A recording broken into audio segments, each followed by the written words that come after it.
Selawat 1000 kali lepas subuh, maknanya lepas pada habis waktu subuh. Ketika matahari mula naik, maka pada masa tu kita paling ngadap matahari. Ngadap matahari pun tak usah ngadap matahari, tak apa, duduk dalam rumah, penting membelakangi kiblat. Sebut sallallahu ala Muhammad 1000 kali. Bukan lepas pada subuh, lepas pada matahari, ketika matahari naik. Niatlah supaya rezeki kita sebagaimana matahari itu tak boleh orang halal, insya-Allah rezeki kita pun tak ada orang boleh halal. Niat lagu tu. Bukan suruh sembah matahari, ini makan kata ustaz ni ajar sembah matahari. Pelik sungguh. Jepun tak sembah dah matahari. Kita nak pergi sembah matahari, pelik sungguh. Lepas tu Jepun makan ajinomoto, tak cara kat matahari Jadi lepas pada nak habis waktu subuh dah, bukan lepas pada subuh.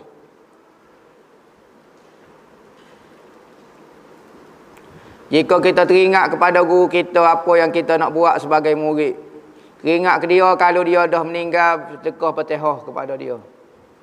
Kalau dia hidup, tanya khabar pun tak apa, ataupun sedekah Fatihah. Ada kata orang hidup boleh kita sedekah Fatihah, boleh. Doa kepada dia, doa kebaikan, doa kesihatan dia. Lagu tu. Ni teringat saja. Tengok gambar. Bila hangpa nak jadi lagu ni? Bila hangpa nak jadi lagu ni? Setara tu saja. Berat. Gambar penuh atas tepek. Gambar Tok Kenali, gambar Tok Selehong, gambar Wali ni. Wali saja gambar. Akhir sekali gambar serba dia besar. Dia besar sekali. Kalau teringat, doa kebaikan kepada dia. Kalau dia meninggal, sedekah Fatihah banyak-banyak kepada dia. Tangga ingatan kita kepada dia. Buat satu benda yang beri manfaat kepada guru kita. Kita sebarkan ilmu dia. Kita tunjuk ke perangai, kita belajar dengan dia. Itu kebaikan yang menjadi manfaat kepada guru kita. Apa faedah kita teringat kepada guru kita, tapi kita buat ilmu tak ambil dengan dia. Ilmu yang dia ajar tak sebar. Perangai yang kita belajar dengan dia, kita tak amal. Tak jadi apalah. Di mana kedudukan ibu bapa Rasulullah di akhirat kelak? Ahli sunnah wal jamaah menjawab isu ibu bapa Rasulullah kerana ibu bapa Rasulullah meninggal sebelum daripada Rasulullah mendakwa menjadi nabi. Nabi mendakwa menjadi nabi, bukan mendakwa lah. Betul-betul jadi nabi pada usia 40 tahun. Manakala ibu bapa Rasulullah meninggal sebelum daripada tu, maka dia dipanggil golongan termasuk daripada golongan ashabul fatrah dipanggil. Ashabul fatrah, apa maksud ashabul fatrah? Zaman kekosongan Nabi. Maka orang yang lahir di zaman kekosongan Nabi, apa hukum dia? Ahlu sunnah wal jamaah menyatakan semua orang yang lahir di zaman kosong Nabi, jarak di antara dua Nabi, Nabi Isa sehingga tiba Nabi Muhammad ni tak ada orang. Maka kalau lahir, manusia lahir semacam, maka tak ada Nabi, pas lagu mana dia kafir. Maka hukum dia masuk syurga belaka. Semua ashabul fatrah masuk syurga belaka, ni pendapat ahlu sunnah wal jamaah. Tak sekira lah pendapat orang lainnya. Maka salah seorang yang masuk dalam golongan ashabul fatrah adalah mak ayah Nabi. Maka masuk syurga. Kerana nasnya wa ma kunna mu'azzibina hatta nab'asa rasula. Maka kami tidak akan mengazab satu benda, satu kaum kecuali kami bangkitkan seorang Nabi. Bangkit seorang Nabi, dia lawan Nabi, barulah waktu ada istilah syurga dan neraka. Tapi kalau kami tak bangkitkan Nabi, tiba-tiba kami seksa golongan itu, zalim hamba. Nabi tak atas, tiba-tiba nak tahu Islam lagu mana. Maka kalau hatta Nabi dia lawan Nabi, baru betul-betul dia kafir. Zaman fatrah, zaman kekosongan Nabi, takut dia nak berimeh tahu. Kalau hatta Nabi dia berimeh tahu. Maka ahli sunnah kata ashabul fatrah ini masuk syurga.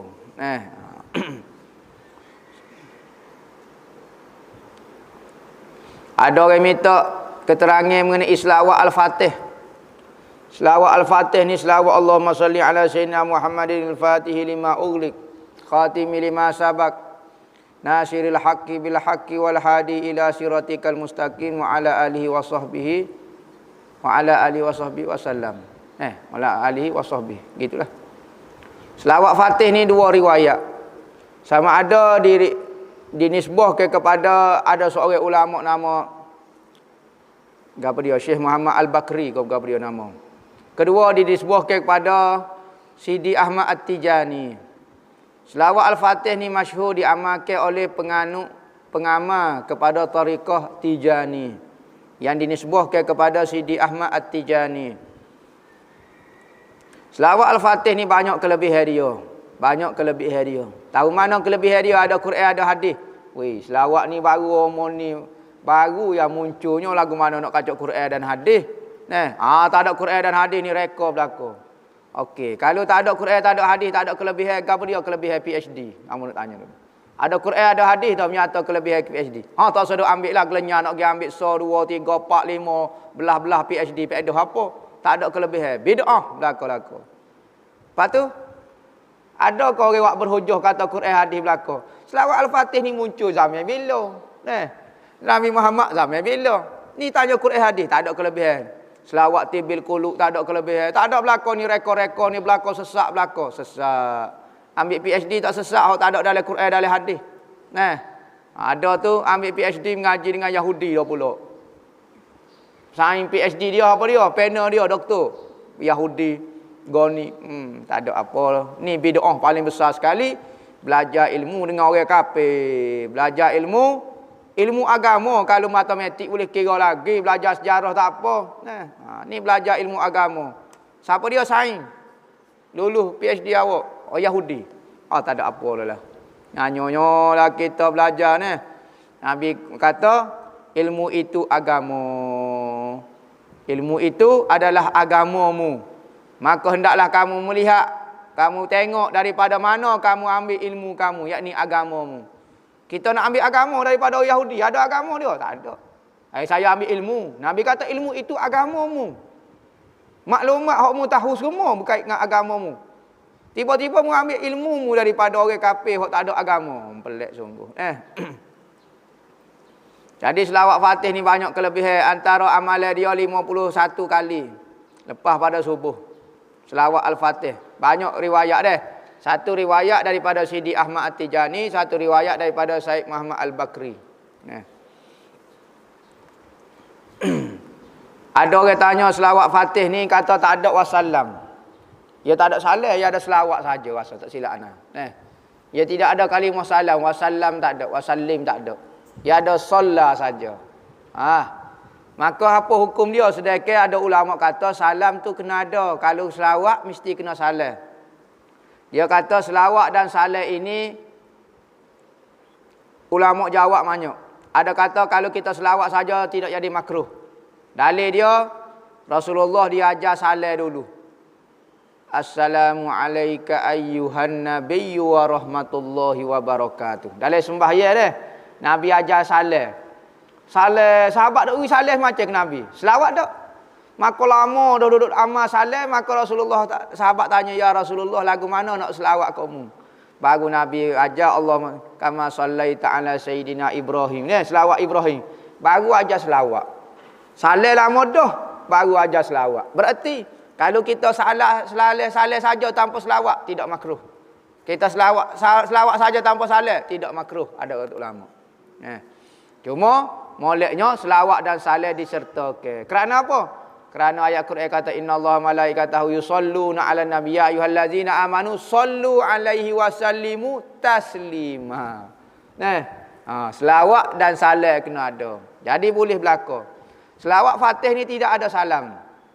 Maka orang tanya, apa selawat Fatih ni tidak ada salam? Dia kata lagu ni, jawab dia. Kalau selawat kita buat sendiri, kena bubuh selawat dan salam. Tapi selawat ni hamba terima daripada Rasulullah, maka Rasulullah hajar selawat saja, salam tak ada. Maka hamba tak boleh tambah. Benda yang kalau kita terima daripada Nabi, maka tak boleh nak tambah salam. Tambah selawat saja. Selawat saja. Maka dia jawab lagu tu, selawat Fatih Sidi Ahmad Tijani ni, selawat saja dia kata sebab hamba terima Rasulullah lagu tu. Kalau hak barang kita rekod kena tambah selawat dan salam. Dah kok Wahabi ni ngepek ni. Terima dengan Rasulullah. Mungkin dia tak boleh terima, dia terima dengan PhD dia ya. Jadi tak boleh nak terima. Ikut dia lah demo nak terima hujah ni, tak boleh terima terpulang kepada demo lah. Tapi lagu tu. Ingat orang ni tidak sama. Tak semestinya ngaji PhD boleh tengok Nabi ada ke? Orang kampung tak mengaji, kadang-kadang mimpi tengok Nabi. Tak boleh, tak syarat kata. Ada pemberian ni kepada orang yang tak belajar, boleh. Ada orang belajar, tak boleh benda lagu ni. Maka orang yang tidak merasai, man lam yazuk lam yadri. Siapa dia tidak merasai, dia tidak akan tahu selamanya. Lebih-lebih lagi kalau duk mengaji Wahabi. Allahu Akbar. Ngaji benda-benda tahu. Benda hak tak ada perasaan dengan Nabi. Kecek kasar dengan Nabi. Benda Nabi pun apa pandai biasa. Siapa bila lah nak bertemu dengan Nabi ni.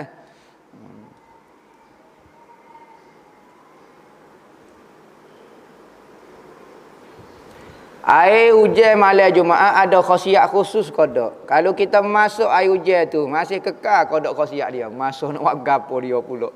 Air hujan ni ada kelebihan dia dah. Nabi kata benda yang paling halal lah pada akhir zaman. Benda yang masih kekal halal dia sampai hari kiamat ada antaranya air hujan. Maka air hujan ni dalam ilmu perubatan dan ilmu perubatan ni lepas daripada air Zam-Zam adalah air hujan malam Jumaat. Air hujan malam Jumaat. Maka kalau kita masuk lagu mana? Moleknya jangan masuk. Molek jangan masuk. Apa masuk? Kerana api air apabila disentuh oleh api maka air itu jadi mati. Jangan nak stay mereka rebuh ke air itu. Mati air itu. Tak ada manfaat. Air selagi mana tak disentuh oleh api, tak dimasuk, air itu hidup.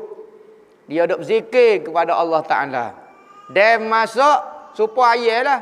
Air duk tengok berunggai hidup. Tak apa. Dia buat gula. Masuk ke. Kerah lagu tu.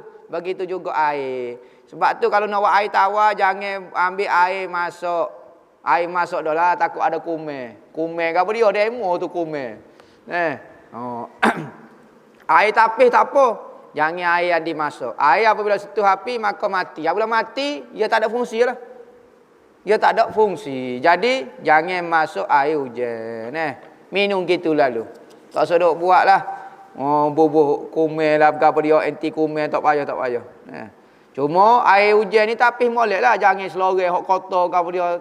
Tapis betul-betul daripada langit.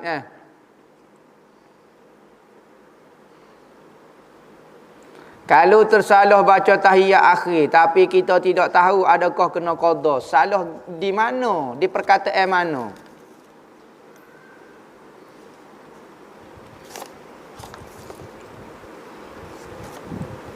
Soalan lagi ni bakal. Kalau salah di tempat tak wajib, tempat wajib batal. Kena ulang semula. Tahiyat tu kena ulang semula. Bukan batal lagi semaya, kena ulang semula baca tahiyat tu. Tapi kalau salah di tempat tak wajib. Wajibnya at-tahiyatu lillah. At-tahiyatul mubarakatus salawatut thayyibat. Itu sunat ya. Kalau salah di thayyibat misalnya. At-tahiyat mubarakat salawatut thayyibat. Macam orang Bangladesh baca gitu deh. Lepas tu salah. Salah dia pak sunat tak apa. Jangan salah tempat baca wajib. Salah pula. Salah sa'du ko. Tebal nipis at-tahiyyah ho ngaha boleh kira lagi jadi salah mana kita nak kata qada pun tahu. Kalau salah dia perkataan wajib maka wajib kena qada. Wajibnya at-tahiyyatu lillah. Salamun alayka ayyuhan nabiyyu wa rahmatullahi wa barakatuh. Salamun alaina wa ala ibadillahi salihin. Asyhadu an la ilaha illallah wa asyhadu anna Muhammadan abduhu wa rasuluh. Sekata ya. Kau tambah tu as-sala alif lam. Tak apa, tinggal pun tak apa. Tu sunat saja. Waktu hik boleh kau tak kita baca surah Al-Mulk dan surah Waqiah, boleh dengan niat zikir. Misalnya malam-malam kita baca surah Al-Mulk, pagi-pagi kita baca Waqiah. Maka jadi wirid kita dah, ataupun pagi baca Yasin, boleh. Niat itu adalah wirid amalan kita. Maka apabila wirid, bacaan dia, pahala dia berkurangnya berbanding dengan bacaan Al-Quran. Al-Quran ni satu huruf 10 pahala dia. Bacaan wirid tak serupa dengan lagu tu lah. Bacaan wirid biasa. Jadi Al-Quran ni boleh kita niat jadi wirid, boleh. Cuma jangan niat benda tu jadi benda hina. Niat macam main-main ke, niat bacaan Al-Quran tu niat, tu tak boleh haram. Tapi niat daripada Al-Quran kita niat ke jadi wirid boleh.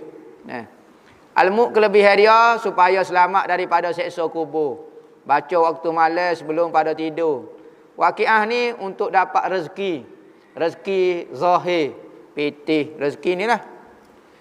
Rezeki mana kalau Yasin pula dapat rezeki juga, rezeki maknawi, iman, makrifat, itu baca Yasin. Waqiah rezeki zahir. Lebih-lebih lagi musim ni amallah surah Waqiah supaya hidup kita mudah rezeki. Apakah maksud Allah Ta'ala beri futuh dalam ilmu? Futuh ni bagi siapa dia yang pernah merasai dia sangat anjaib.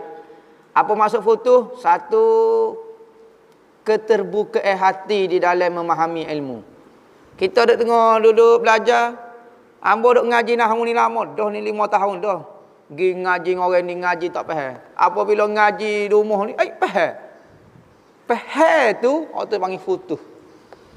Keterbukaan secara tiba-tiba dalam memahami ilmu. Tu futuh. Maksud dia. Sama ada futuh bagi ilmu, futuh bagi amalan, futuh makrifat, futuh ahwal, apa dia ikutlah. Maka ada setengah guru tu panggil guru futuh saya ni. Saya ngaji ramai orang tapi dengan kawan ni futuh banyak ilmu saya. Banyak ilmu saya terbuka dengan kawan ni, panggil guru futuh dipanggil. Guru ni banyak, guru murabbi kita, guru futuh, guru ilmu, guru gapo. Demo ngaji banyak guru. Guru apa? Guru ilmu. Lepas tu guru lagi, guru tabarruk, guru ambil berkat. Tak ngaji dengan dia, tak ambil berkat ya, guru berkat. Lepas tu guru cara ke demo tarbiyah, ajar perangai. Ni guru tarbiyah. Guru futuh demo, seorang ya, guru futuh. Ni ingat. Ambo jumpa, ambo tengok dia ya. Katanya Ustaz Mustafa Al-Jiasi, pengarang kitab mengenal Allah dan mengenal waliullah dah. Mengenal Allah dan waliullah. Mengenal wali Allah. Mengenal wali Allah. Dia kata hamba tak faham ibarat. Dia ngaji dengan Tok Guru Haji Daud Bukit Abang. Tak faham ibarat ni apa dia. Hamba bawa kitab tu, nak pergi tanya dia. Hamba tengok dia faham dah. Tak ada tanya. Tak ada tanya. Pergi tu nak kita tanya kita ni. Hamba lenggok tengok muka dia, faham dah. Itu panggil futuh, guru futuh dia. Ketika Tok Guru Haji Daud Bukit Abah dia mengarang buku kitab. Apabila meninggal Tok Guru Haji Daud Bukit Abah tak boleh kecek dia. Orang suruh mari hurah kitab dia tak boleh. Dia kata apa saya ketika duduk dengan Tok Guru baru buku ilham. Dia tak ada Tok Guru dia jadi dia tak boleh nak kecek, tak boleh nak syarah. Dia panggil ilham. Bagaimana cara simpan cicing ada kalimah Allah ketika masuk tandas mohon pencerahan. Ingat. Apa-apa saja cicing kau apa dia benda yang tertulis nama Allah, nama Nabi Muhammad, nama malaikat, nama orang-orang soleh, afdalnya jangan awak masuk dalam tandas. Kalau awak masuk hukum dia makruh. Kalau terbuat masuk lagu mana? Sudah cicing. Cabut, jangan winapok bubuh dalam poket kau ataupun letak selik kau, jangan kita tanggung. Kalau tidak makruh hukum dia. Bubuh kepal kau, jangan winapok lah. Bubuh dalam poket. Ada ulama kata bubuh dalam mulut, jangan winapok. Boleh belakang. Betul, jangan zahir lagu ni. Cabut, bubuh dalam poket kau. Lagu tu.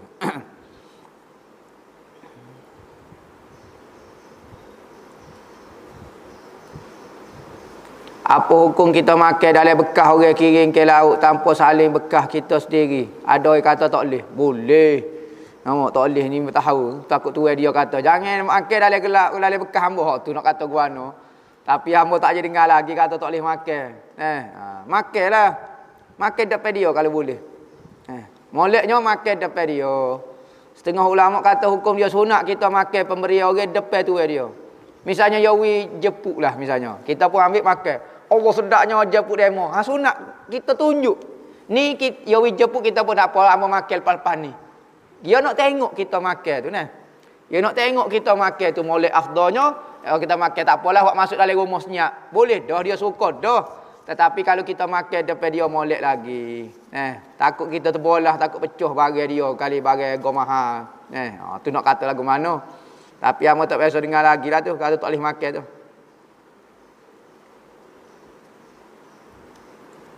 Apakah hukum perempuan tunjuk gambarnya ketika kecil yang terbuka aurat kepada kawannya ketika sudah dewasa?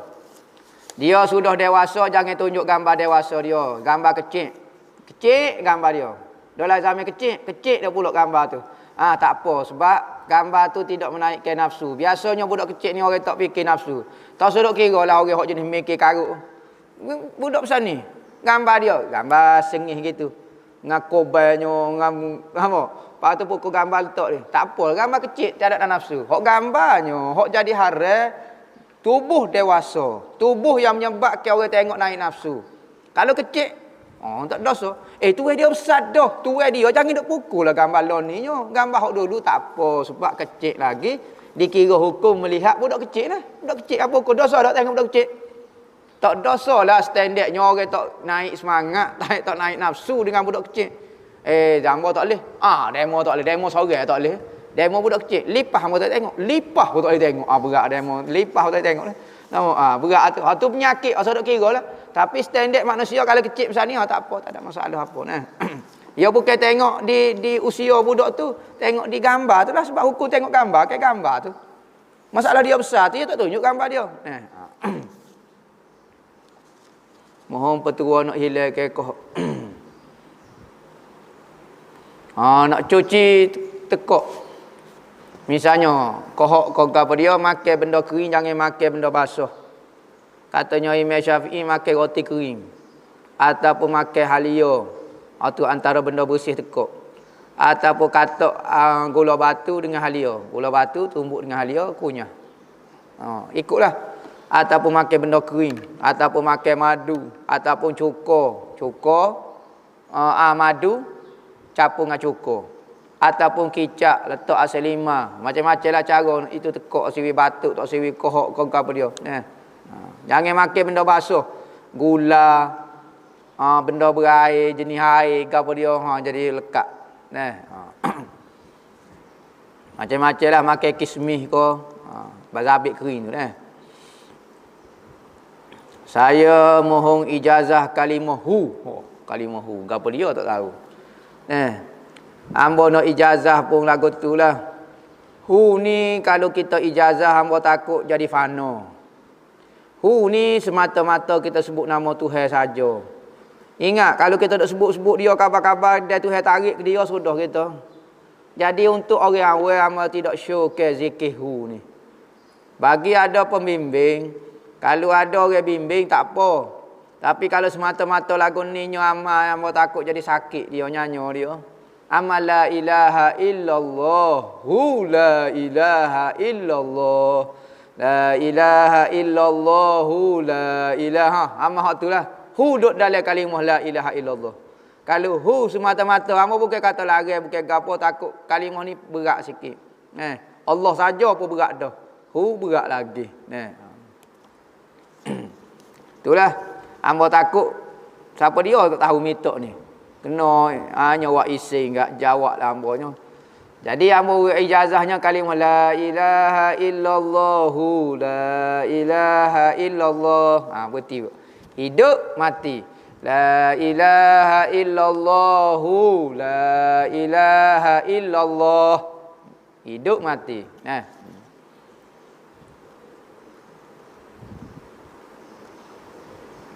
Bagaimana nak dapat berkat ilmu di sekolah ataupun di universiti? Ingat, ilmu yang berkat adalah ilmu yang kita belajar kerana Allah dan menurut Allah. Kalau kita belajar tak ikut cara Tuhan dah, maka tak ada istilah berkat. Tuhan kata belajar ilmu fardu ain, kita tak belajar. Tiba-tiba kita pergi belajar di universiti. Tiba-tiba kita nak berkat ilmu lagu tu. Lagu mana nak berkat? Tuhan suruh belajar ilmu fardu ain. Tiba-tiba kita tak sempat belajar ilmu hak wajib, kita lawan Tuhan jelas-jelas pergi belajar ilmu hak tak wajib pun, tiba-tiba nak berkat ilmu lagu tu. Lagu mana nak jawab? Boleh berkat ke tak? Saya nak berkat dengan ibu bapa saya, tapi saya lawan ibu bapa saya. Nak berkat lagu mana? Maka keberkatan yang pertama mesti belajar menurut Allah Ta'ala suruh dulu. Contohnya saya dah belajar dah lepas fardu ain. Alhamdulillah. Saya nak belajar universiti pula. Nak supaya dapat berkat. Boleh? Belajar. Niatlah. Niat. Misalnya ambil bahagian apa? Saya mengaji bahagian doktor. Ingat. Saya nak belajar doktor, saya nak tolong orang. Dengan kemahiran yang saya belajar ni, saya nak tolong orang. InsyaAllah ilmu itu berkat, jadi manfaat kepada orang lain. Tetapi, kalau ilmu hak wajib kita tinggal, tiba-tiba pergi belajar di universiti ke di sekolah, tak ada istilah berkat.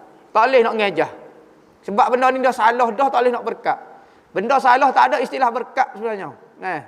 Semaya tak akan keluar. Saya nak dapat ikhlas. Ikhlas lagu mana? Semaya tak akan keluar lagu mana? Sebab apa? Tak boleh kok ikhlas tak akan keluar. Tak boleh. Sebab ikhlas ni kita kecek lepas pada syarat sah betul apa semua, baru kecek bab ikhlas. Berkat begitu juga. Benda tak betul tak ada istilah berkat. Lagu tu.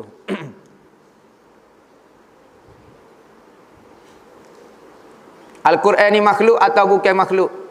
Al-Quran ni ada dua makna. Pertama, Al-Quran makna dia sifat kalam yang ada pada Allah, yakni kemampuan berkata-kata pada Allah. Sifat kemampuan berkata-kata pada Allah ini qadim, sebagaimana zat Tuhan qadim, tidak ada permulaan dan dia bukan makhluk. Begitu juga sifat-sifat Tuhan bukan baru dan bukan makhluk. Qadim sebagaimana zat Tuhan. Tu Quran bermakna sifat kalam Allah. Kalulah Al-Quran dengan makna mashaf yang kita nak beli lah ni, cetak ke tahun 2020, 2021 ke, hak tu jelas-jelas Al-Quran yang dimakna mashaf itu adalah benda baru. Jelas-jelas. Bukan siapa dia kata coding pula jadi boleh jadi kafir. Quran ni ambo cetak kata tahun 2000. Quran ni coding. Coding lagu mana? Ambo nak kata lagu mana coding lagu makhluk ni. Patu hak coding kemampuan tu tu hak codingnya. Makna dia Al-Quran. Al-Quran juga. Tu maksud dia. Jadi Al-Quran dengan makna apa dia? Kalau Al-Quran dengan makna mashaf, hak tu baru. Kalau Al-Quran makna sifat tu hak tu qadim. Apakah yang menyebabkan seorang itu mendapat penyakit ain? Ain ni penyakit sihir dengan melalui pandangan mata. Penyakit ain ni biasa kita buat sesuatu yang menyebabkan orang suka kepada kita, takjub kepada kita, terlalu hebat kenapa? Maka seorang itu tengok dengan pandangan dengki, tak puas hati. Misalnya orang itu beli kereta, tengok dengan keadaan tak puas hati. Maka pandangan itu macam iblis, setan ni, jin ni akan masuk dalam pandangan itu, akan menyebabkan mudarat kepada kawan itu. Sama ada dia niat ataupun dia tidak niat. Itu penyakit ain. Biasanya lagu itulah penyakit ain ni. Tempat kita kurang ain, biasa tanah harak lah penyakit ain ni. Tempat kita ada, tapi kita tak terasa. Seperti kajian menyatakan penyakit ni, barah dada ni, oritino ni. Dah pakai baju ketat, orang jatuh duk tengok. Akhir sekali kena penyakit.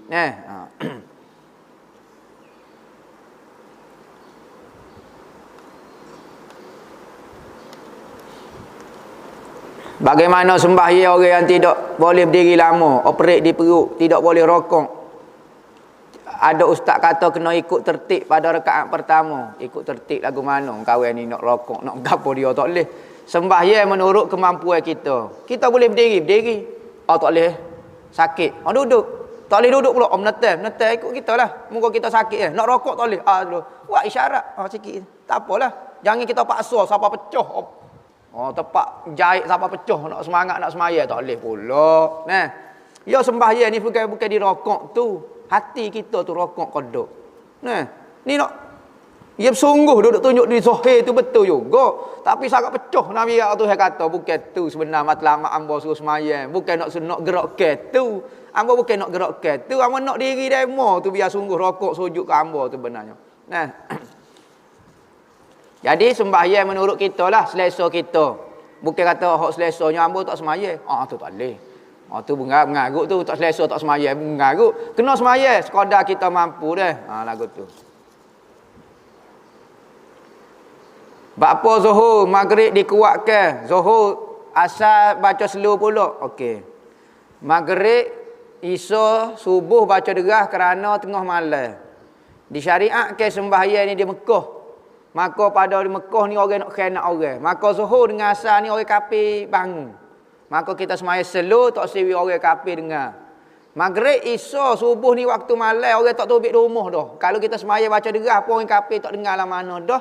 Maka sebab itulah disyariatkan Zuhur, Isya, Maghrib, Isya, subuh baca derah zuhur asar. Sekalipun zaman tenang pun, zaman tak ada orang ganggu pun jadi syariat lagu tu dah. Tu hikmah dia nah. Adakah tidak merasa ke apa-apa perasaan itu redha? Jolo dah tu. Demo. Jadi fana lagu tu dah. Tak ada perasaan demo. Ada orang ni tak ada perasaan. Tak ada perasaan. Nah. Orang surat kerja tak ada perasaan demo. Tak ada nak nolong, tak ada perasaan nak nolong. Makan nasi ada perasaan pula. Tu redha panggil. Jolo redha kau lagu tu, tak ada perasaan. Tak ada perasaan di gapo. Tak ada perasaan di musibah. Apabila musibah berlaku tak ada perasaan. Redha berlaku. Yalah tu. Tapi tanya buat kerja tak ada perasaan demo.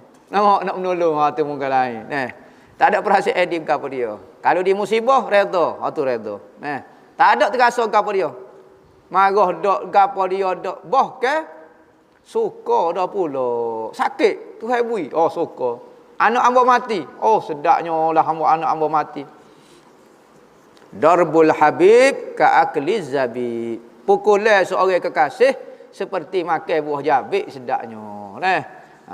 Nah Allah Taala matikan anak kita. Sukanya. Tu redha. Bukan tak ada perasaan. Tanya kita buat tak ada perasaan. Orang kecek nasihat tak ada perasaan. Redha molek demo. Tak ada perasaan. Bukan gitu maksud dia Apakah beza habib dengan sayyid? Sayyid ni umum. Sayyid umum. Tua kerana dia apa? Dia keturunan Nabi Muhammad, kita panggil bangsa dia, keturunan dia panggil Said tua. Macam orang ada ni, ada wei, ada gapo, keturunan Daing, keturunan Mio, keturunan Power Ranger. Nama misalnya Power Ranger ada keturunan. Dalam keturunan Said tu ada dipanggil Habib. Habib ni maknanya yang disayangi. Orang yang disayangi. Sebab apa kita panggil Habib? Biasanya hak ni bergantung pada tempat lah. Biasa Habib ni orang-orang tua. Keturunan Said golongan tua kita panggil Habib. Ataupun orang muda tapi dia alim, kita panggil Habib. Maknanya khas sikit berbanding Said ni umum. Habib ni tinggi sikit. Sana lagu tu orang alim ataupun orang tua kita panggil Habib. Hukum dia. Habib ni orang yang kita sayang. Kerana Nabi Muhammad suruh sayang ahli keluarga Nabi, maka kita panggil Habib. Kita panggil Habib. Jangan duduk Habib lah. Bukan kata minta beg dengan dia. Tak. Apakah hukum mai teri?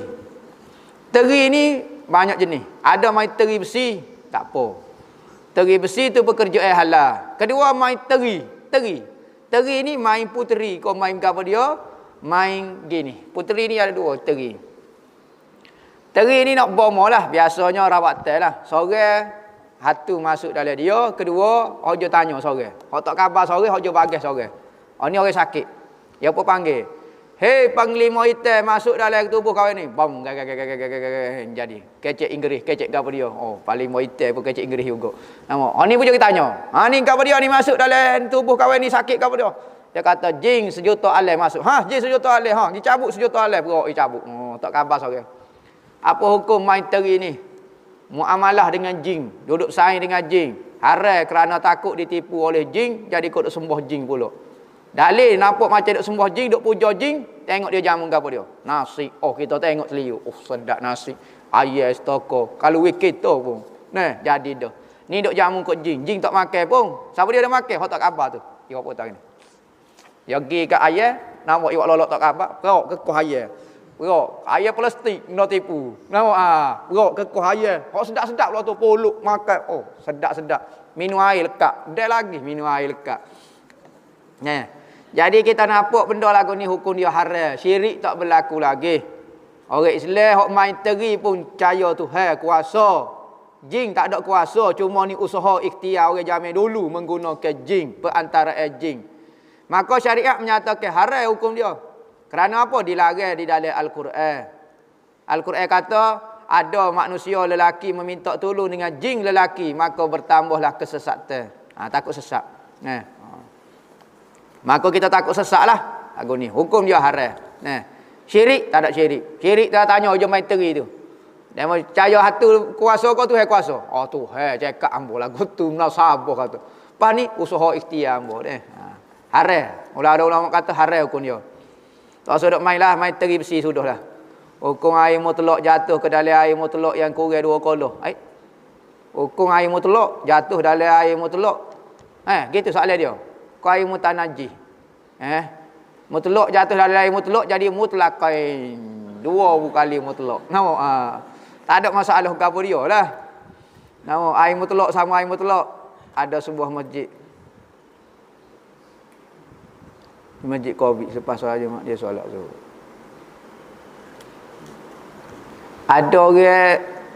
Ada sebuah masjid buat solat Jumaat di musim Covid. Lepas solat Jumaat dia solat zuhur sebab katanya takut tidak sah. Boleh kau gitu? Gini masalahnya dalam mazhab kita. Semaya Jumaat ni 40 orang. Kurang daripada 40 orang tu kunya tak sah. Lepas tu orang tak sah semaya Jumaat. Pergi pun 12 orang tu cukup syarat juga. Mazhab lain, mazhab lain ikut cara mazhab lain, ambil semaya cara mazhab lain. Mau nak ciruk Maliki lah. Maliki kata 12 orang. Buat cara Maliki. Buat jelas lagu tu. Ni maya Jumaat ni hukum kau beri lah ni. Nak ikut Syafi'i kau ikut Syafi'i tak semaya dah. Sebab kalau 12 orang tak boleh tak. Tu pendapat muktamad dalam mazhab kita. Lepas tu maya zuhur. Lepas tu hok mari pula. Bukan orang mukim pula. Tok imam hok duduk. Ambo bukan orang mukim pun. Ambo orang bukan orang mustautin. Orang jauh-jauh mari duduk semaya 13 orang. Lepas lagu mana? Dia mau nak semaya lah. Molek maya zuhur lah ni. Tak cukup syarat maya zuhur lah. Kau rajin nak buat Jumaat lepas tu maya zuhur pula. Maya Jumaat. Baik maya zuhur. Mudah lalu. Kalau nak buat maya Jumaat, okey 40 orang. Dalam mazhab kita. Lepas tu 12 orang tu kurang ke? Kalau kena Covid 12 orang kena juga. Tak syarat 40 orang baru kena Covid. Tak. Lagu tu lah gitu ni. Nak pergi semaya Jumaat, lepas tu semaya zuhur pula. Ikutlah. Terpulang kepada kita ni.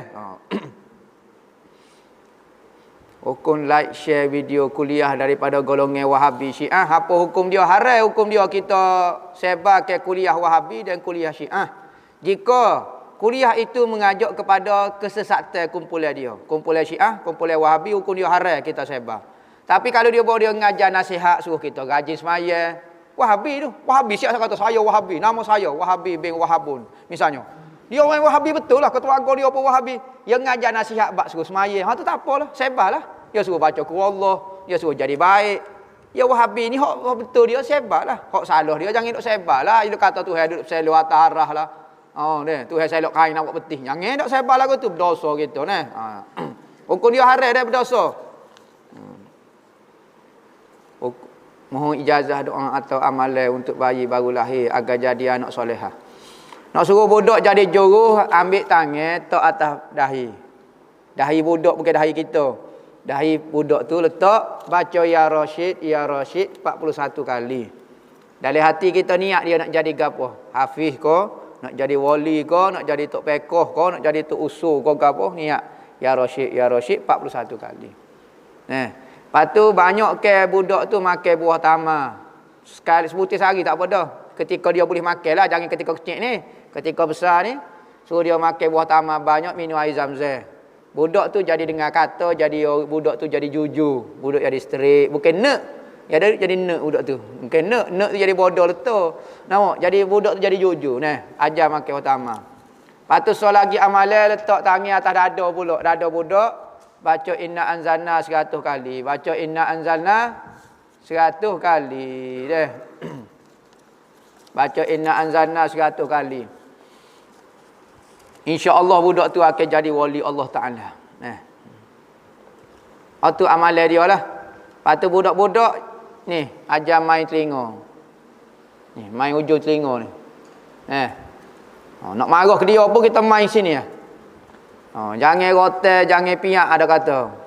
Ataupun kita jekoh yang akan ganggu emosi budak. Ni main sini. Budak akan dengar kata ni, main hujung telinga ni.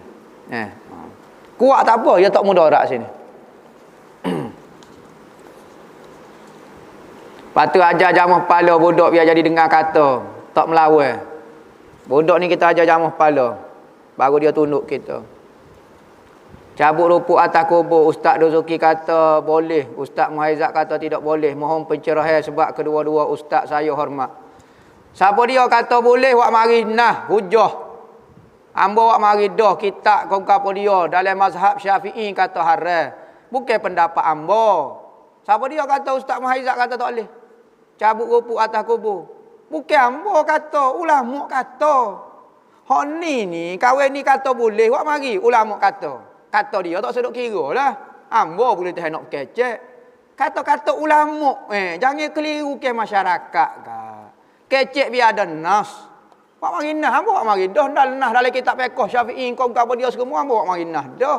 Nah, bukan kata-kata ambo, siapa dia kata saya? Saya tak ikut ambo ni. Ambo hok kata-kata ulama hok ikut.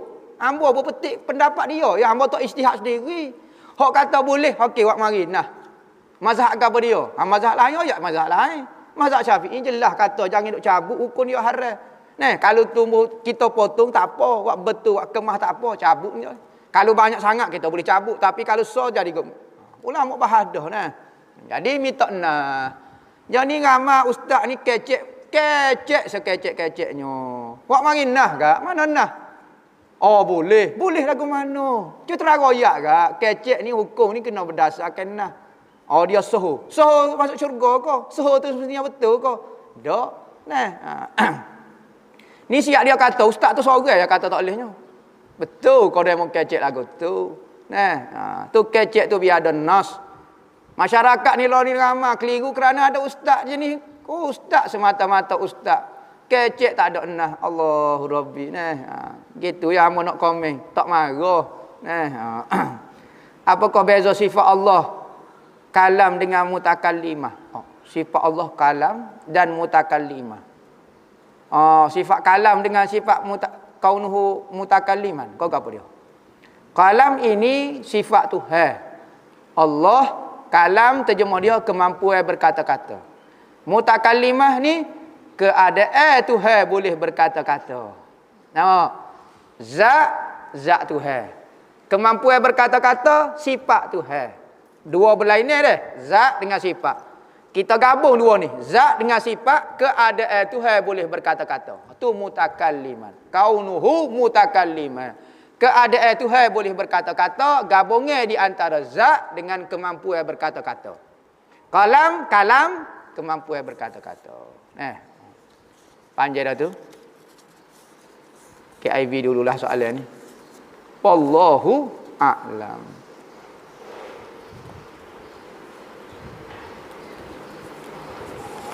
Oh ni ada soalan. Hah?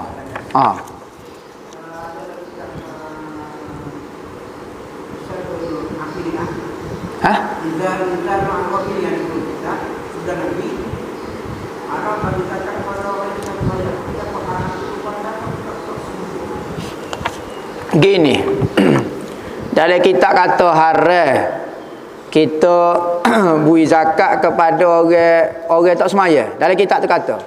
Jadi kita nampak haramnya bukan dari sudut haram tidak sah. Haram dari sudut makna menolong orang buat maksiat Tuhan.